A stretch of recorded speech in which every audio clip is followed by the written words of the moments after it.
नमस्कार दोस्तों, मेरा नाम है मीत वामजा और आज मैं आपको सुनाना चाह रहा हूँ उस इंसान की कहानी जो सिर्फ भारत में ही नहीं पूरी दुनिया में पहचाना जाता है। एशिया का सबसे अमीर आदमी मुकेश अंबानी के बारे में। लेकिन दोस्तों, क्या आप जानते हैं उनकी शुरुआत कहाँ से हुई थी? कैसे एक पेट्रोल पंप वर्कर का बेटा आज दुनिया की सबसे बड़े बिजनेस साम्राज्य का मालिक बन गया। मुकेश अंबानी का जन्म 19 अप्रैल 1957 को यमन देश में हुआ था। उस समय उनके पिता धीरूभाई अंबानी यमन के एक पेट्रोल पंप पर काम करते थे। जीवन आसान नहीं था, पैसे कम थे, लेकिन सपने बहुत बड़े थे। धीरूभाई का सपना था कि वो भारत लौटकर अपना बिजनेस शुरू करे। कुछ साल बाद अंबानी परिवार मुंबई आ भी गई। यहाँ से रिलायंस की शुरुआत हो गई। रिलायंस का पहला काम था कपड़ों का काम और उनका ब्रांड था विमल। मुकेश ने अपनी पढ़ाई मुंबई के हिल ग्रेंज स्कूल से कंप्लीट की। उसके बाद उन्होंने माटुंगा के ICT कॉलेज से केमिकल इंजीनियरिंग पूरी की। बचपन से ही वो दिमाग के तेज और शांत स्वभाव के थे।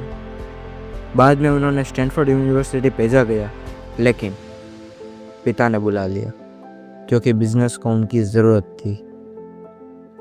साल था 1991। यहीं से मुकेश अंबानी का असली सफर शुरू हुआ। उन्होंने रिलायंस में कदम रखा और पहला बड़ा प्रोजेक्ट मिला, polyester filament year end plant. कम उम्र में इतनी बड़ी जिम्मेदारी लेना आसान बात नहीं है, लेकिन मुकेश ने यह साबित कर दिया कि वो धीरूभाई के असली उत्तराधिकारी हैं।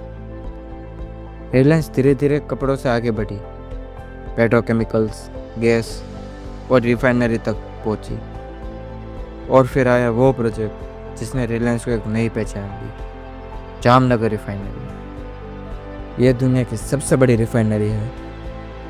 इस एक फैसले ने रिलायंस को इंटरनेशनल लेवल पर पहुंचा दिया। साल था 2002 जब श्री धीरूभाई अंबानी का निधन हो गया, लेकिन उन्होंने कोई वसीयत नहीं छोड़ी थी। और फिर हुआ परिवार में विवाद, लड़ाई झगड़े। अंत में 2005 में जाकर रिलायंस का बंटवारा हो गया। मुकेश अंबानी को रिलायंस इंडस्ट्री मिली, जिसमें तेल, गैस, रिफाइनरी का बिजनेस आता था। और अनिल अंबानी को मिला कम्युनिकेशन, पावर, इंफ्रास्ट्रक्चर, जिसमें ज़्यादा स्कोप था। लेकिन आज नतीजा सबके सामने है।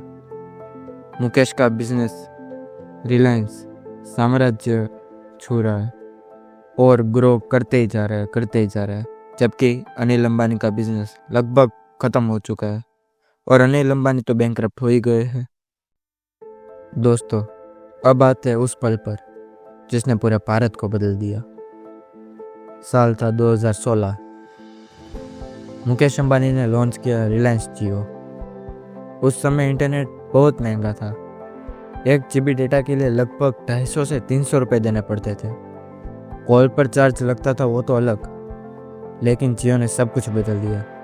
शुरुआती महीनों में इंटरनेट और कॉलिंग बिल्कुल फ्री कर दी। लाखों लोगों ने तब पहली बार इंटरनेट का इस्तेमाल किया था। एयरटेल, वोडाफोन, आइडिया जैसी पुरानी कंपनियां तो हिल गई। भारत में इंटरनेट का इतना सस्ता हो गया कि गांव-गांव तक लोग यूट्यूब, व्हाट्सएप, फेसबुक यूज़ करने लगे। और आज हम जिस डिजिटल इंडिया को देख रहे हैं, उसकी सबसे बड़ी शुरुआत जियो से ही हुई थी। आज रिलायंस सिर्फ तेल गैस तक सीमित नहीं है, बल्कि telecom, retail, digital business, green energy, हर जगह रिलायंस मौजूद है। मैं कहता हूँ ऐसा कोई सेक्टर नहीं बचा जहाँ पर रिलायंस ना हो। रिलायंस रिटेल भारत की सबसे बड़ी रिटेल कंपनी। रिलायंस जियो भारत की सबसे बड़ी टेलीकॉम कंपनी है। और अब मुकेश अंबानी ने ग्रीन एनर्जी में अरबों रुपए का इन्वेस्टमेंट किया है। उनकी पत्नी नीता अंबानी रिलायंस फाउंडेशन और स्पोर्ट्स को मैनेज करती है।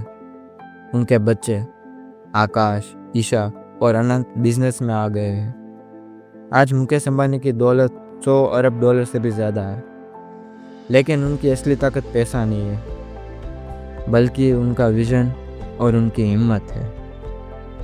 दोस्तों, ये थी मुकेश अंबानी की कहानी। एक पेट्रोल पंप वर्कर का बेटा से लेकर एशिया के सबसे अमीर इंसान बनने तक का सफ़र। यह कहानी हमें सिखाती है कि सपने बड़े रखो, मेहनत करो और सही समय पर सही फैसला लो। अगर आपको ये वीडियो पसंद आए तो लाइक करें, शेयर करें और ऐसी ही कहानियाँ सुनने के लिए मीत वमजा चैनल को सब्सक्राइब करें।